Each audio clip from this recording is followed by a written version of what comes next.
Okay. Hello. Hi, everyone. Welcome to a heart-to-heart chat.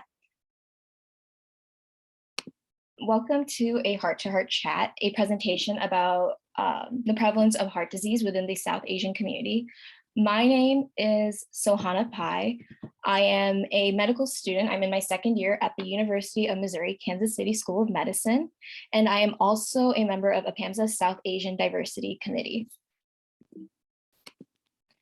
So before we start this presentation, I do want to preface this by saying that the real goal of this presentation is to help introduce what research has been done thus far on this topic and to help spread some awareness. And I also want to say that I am by no means an expert. I am a student who's still learning, and I just wanted to take this opportunity to really highlight a health issue that can sometimes be overlooked within a specific subsection within the Asian population. And the fact of the matter is that Asian Americans as a group have a low ASCVD risk, and Asian Americans would constitute South Asians. They would also constitute Chinese people, Filipinos, Japanese Americans, Korean Americans, Vietnamese people, and aggregated as a group, they are at lower risk of ASCVD, and this is largely because of the lower risk observed within the East Asian population. But this doesn't really reflect the reality for South Asians.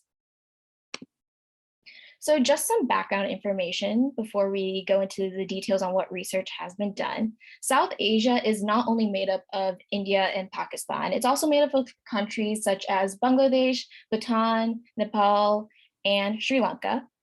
And South Asians make up 25% of the world's population, but they are 60% of the world's heart disease patients. Furthermore, alongside this higher ASCVD burden with South Asians, there's also a higher ASCVD mortality rate within South Asians compared to other Asian groups and non-Hispanic whites, which is really surprising to see considering that this is something that's not really reflected when you consider ASCVD risk for Asian Americans as a whole. Just a side note, if you do have questions, we will get to them at the end. Just wanted to let you know in case anyone had any questions. So when you hear like something that like 60% of heart disease patients are South Asian, you have to really think what could cause this difference. Could it be diabetes? Could it be higher rates of obesity? Could it maybe be some cultural differences? Maybe South Asians aren't getting the same health services as their white counterparts, or could it even be just some dietary differences? So I'm just going to go through each of these factors and kind of look at what research has been done on this subject. So first of all, we have diabetes.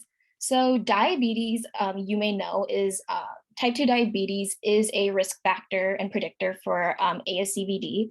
The Masala study, which is a very prominent study within the United States, and you'll hear me referencing it a lot more throughout this presentation, they kind of have a South Asian cohort that they look at ages 40 to 79, and they sort of examine over time their heart disease risks and complications. And within this cohort, the Masala study has determined that there's a higher prevalence of diabetes in South Asians in America compared to other ethnicities.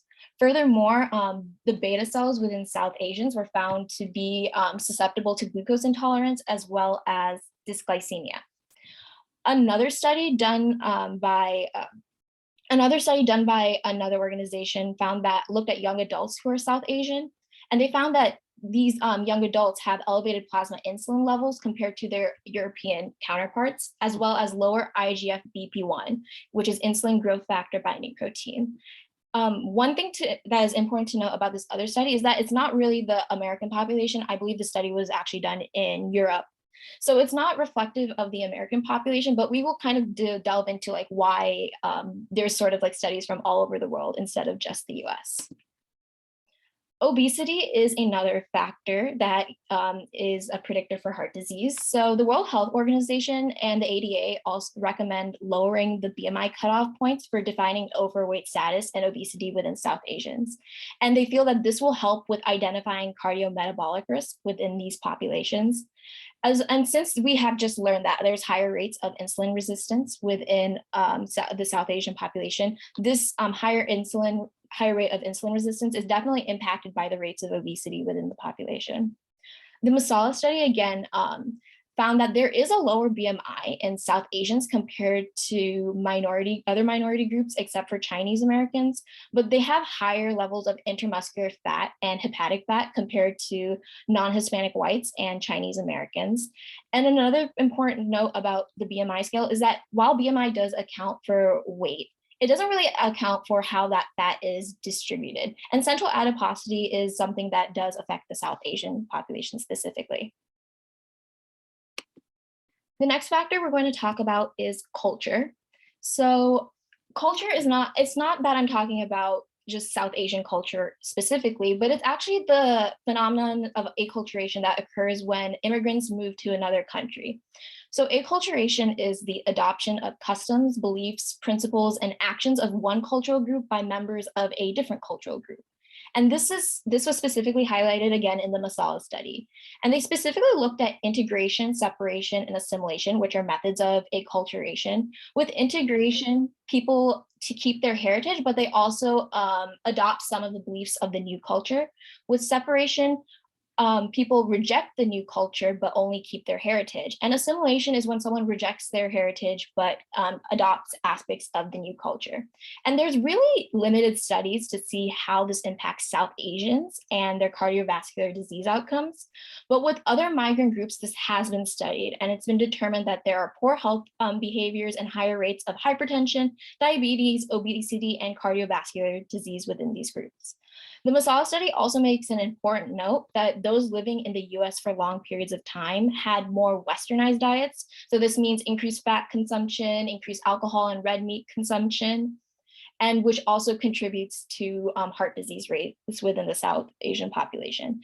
But this is not to lead to the perception that the South Asian diet entirely on its own is healthy, which is what we'll touch upon in a later slide. So here we have health services. So there's been limited data on how health services specifically, the specific health service patterns for South Asians within the US. So a lot of this data is coming from the UK. And in the UK, they kind of determined that there are longer hospital delays for South Asians compared to their white counterparts, and that South Asian ethnicity actually became an independent predictor for hospital delay. In the UK, they also found that receiving angiography or revascularization procedures occurred less often for typical or atypical symptoms within South Asians compared to non-Hispanic whites. And these studies were also done again in Canada, and there were similar outcomes there as well. In the UK, they also identified some barriers to care that can occur within the healthcare system. There's limited understanding of diagnosis, misconceptions, negative experiences, cultural and religious expectations, as well as language barrier, which can all really factor into how likely someone is to adhere to their medication regimen, as well as how likely they are to get to control their likelihood of developing ASCVD or controlling the ASCVD that's already there. Next, we're going to talk about diet. And this is definitely a misconception that I had for a long time, which is that a vegetarian diet is a heart healthy diet. I want to like preface this by saying that what I'm about to list is very much reflective of like what I know of the South Asian diet. My family's from India, so this stuff I'm listing is very prominent within the Indian culture and the diet that we have. So the South Asian vegetarian diet is like high in carbohydrates and saturated fats, and there is an absence of lean meats. So think of foods like lentils, vegetables, rice, chapati, ghee, butter, different things like that. Also, one must consider that some South Asians have also adopted a westernized diet. And that means that they've adopted aspects of the high fat, high intake of red meat, high alcohol consumption, those parts of the Western diet as well. So when you merge the South Asian diet, which already kind of contributes to increasing your predisposition to heart disease, and you merge that with the Western diet, it leads to an increased predisposition to insulin resistance and thus heart disease. And it kind of furthers you along in that process. Some other factors that we're not necessarily going to touch upon, but there's been extensive research done, is they've looked at dyslipidemia within South Asian populations, lipoprotein A levels, chronic kidney disease, genetics, physical activity, smoking, as well as social, psychological, and environmental factors that could really be contributing to this predisposition to heart disease. So what are the solutions for like kind of spreading more awareness? Because this is definitely something that is not really taught to us in medical school. At least I don't remember learning too much about it. So one thing is disaggregating Asian subgroups and cardiovascular outcomes. I think that when we treat AA and HPI communities as one homogeneous group, and we don't really break them down to see what are the specific health outcomes that each group is facing, we can kind of overlook different health risks. And like in this case, we tend to overlook heart disease within the South Asian population. Another point that's really, I think, is a great way to like improve the healthcare system would be fully addressing the language barriers, misconceptions, and ensuring full understanding of diagnoses for patients. So making sure your patient really understands like what's going on with their disease, what changes they might have to make to their diet in order to accommodate for their new diagnosis, and just really making sure you're addressing those language barriers and making sure you have like resources there that the patient can use. Increasing research of South Asian populations within the United States is a huge thing, because the Masala study, I believe, is the biggest like prominent study that's going on right now that's really investigating heart disease within the South Asian population. So Pramila Jayapal, she's a representative in the House, and she's pushing the South Asian Heart Health and Research Awareness Act. And this provides grants for research. I believe it's up to $1 million a year for research in South Asians and heart disease. And this was actually advanced very recently by the House on May 11th, 2022. So there's already some work going in, but there definitely needs to be more, because as you could see from this presentation, a lot of the data is coming from all over the world. And if we want to talk about our patients within the US, we really need to investigate them specifically. I also think creating specific resources for specific South Asian populations is incredibly important, because there's a difference in culture among the South Asian populations. It's not all homogenous. So creating specific resources that kind of like examines each individual population's diet and seeing like what can be better or how things can be improved are great ways in which we can really work to really support our patients within these populations. Some resources that I really like. So you've heard me mention the Masala study. I think it's a great study. They've been around. I want to say their earliest papers have been published since 2010. And so it's not been around for fairly long, about 12 years now. And they have a lot of research on heart disease within the South Asian community. And I think it's a great place to start when you're really wanting to look at what research is already out there. Specifically for this presentation, I looked at a scientific statement from the American Heart Association, and they've really compiled like a whole list of what like the data is that's out there, and looked at specific factors as well as basically what treatments you could potentially do for these populations. If you use TikTok like me, I learned like so many different things from TikTok, and I found a really good resource, which is Desi.md on TikTok. He talks a lot about specific South Asian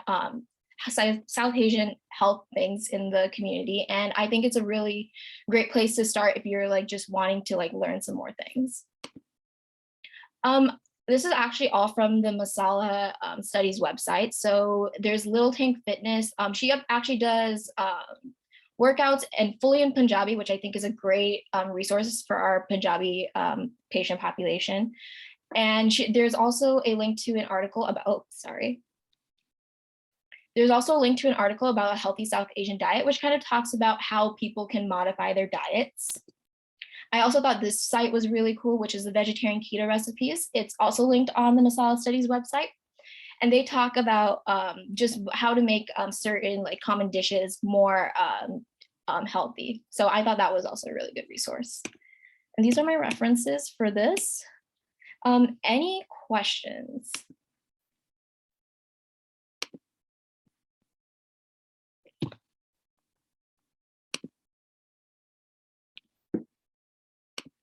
One second. Yes, Sarah. Hi there. Thank you so much for such a wonderful presentation. It was so informative. And I actually just wanted to ask, for people who are at higher risks for heart disease, you mentioned a lot about the different diet modifications that they can take. But beyond, offering these websites or different recipes to them, um, because a lot of it does tend to be cultural. How do you get past some of those barriers in terms of like lifestyle modifications? I guess it's just kind of a general question because for heart disease especially, there's so many contributing factors, and it would take, beyond nutrition, it would be like exercise and other things like that. Yeah, you're definitely correct. And I think that's also really important to note that food is a huge part of a lot of a part of South Asian culture, and it can be very close, near and dear to people's hearts. So it can also be like just a difficult subject to navigate with patients. I think it's all honestly going to be ultimately up to the patients. I'm only a medical student, so I kind of like, I'm trying to learn how to navigate these things as well. But I really think that it's just small steps, kind of seeing what the patient is willing to do, because they might have their own comfort levels with different things. And you also have to consider that there will also probably be treatments that are going in, like medication treatments. So you can really talk to the patient and see where they're at, as well as what aspects of their life that they might be interested in, rather than just jumping to food immediately. I think it would just be great to like kind of offer it to the patients of like, what aspects of their life do they think they would like some help in? Thank you.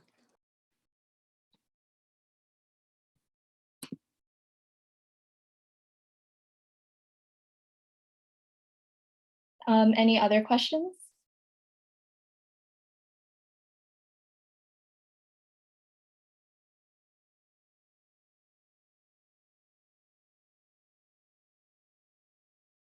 Okay, thank you. And there is some like great stuff in the chat as well about like there being more nutrition and diet research for different other parts of the ANHPI community. And it would be awesome to see that for South Asians as well. This is a really new subject, of course, and I would like to like continue this on, maybe bring a speaker on at a later date as well, to sort of talk, an expert to talk about this issue as well. But I felt like this was a good place to start to really bring some awareness to the issue. So I really appreciate you all coming. So thank you so much. And I will end the recording.